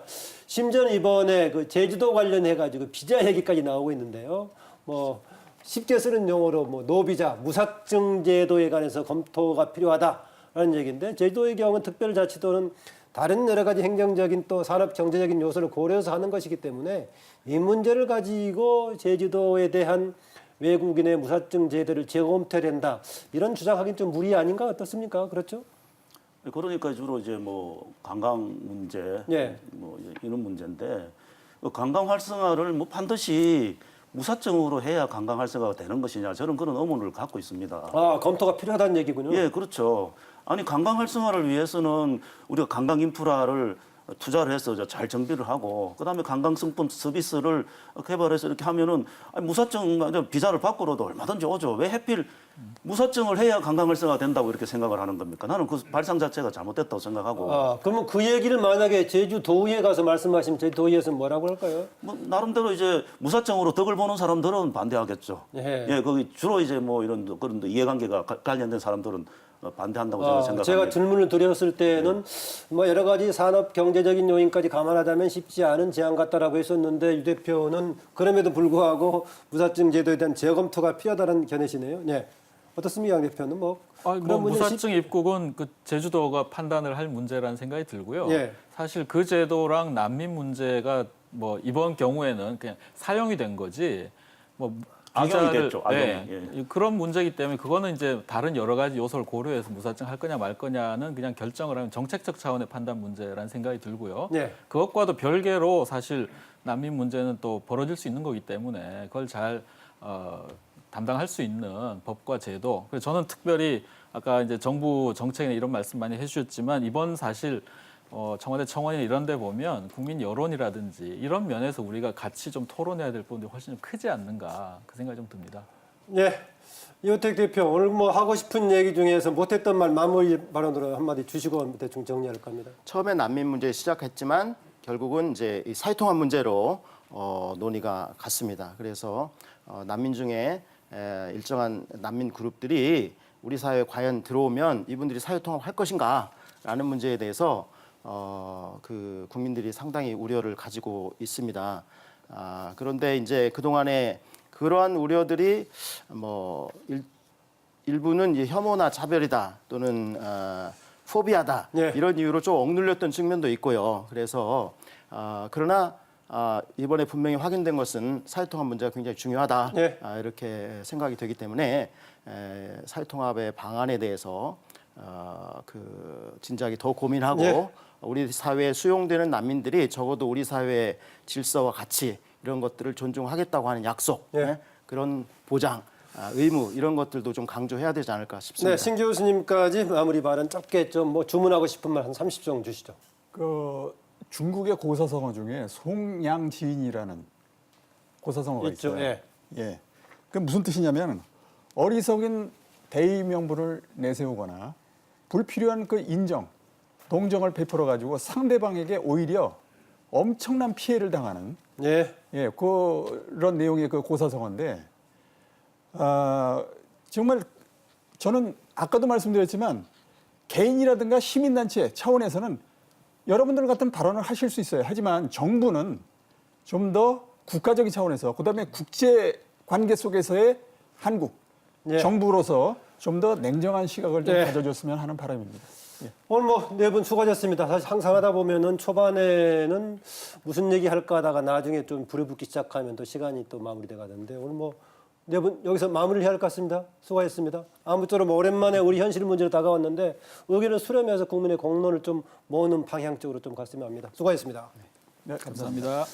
예, 난민 문제 우리나라뿐만이 아니라 뜨거운 글로벌 이슈입니다. 난민을 적극 수용하던 유럽 국가들도 뭔가 지금 난민 정책에 따라서 국가 자체, 정치 권력 자체가 요동치는 그런 상황이 있는데 이웃나라 일본은 난민국에 많은 돈은 지원하지만은 난민 인정은 0.1% 불과한 이런 전략을 쓰기도 합니다. 우리나라는 어떻게 하는 게 좀 이상적일까요? 이제 남의 나라 우리 일이 아닌 우리 현실로 다가왔습니다. 이성적이고 또 국민의 공감을 받는 한민적인 논의로서 좋은 결과가 나오길 바랍니다.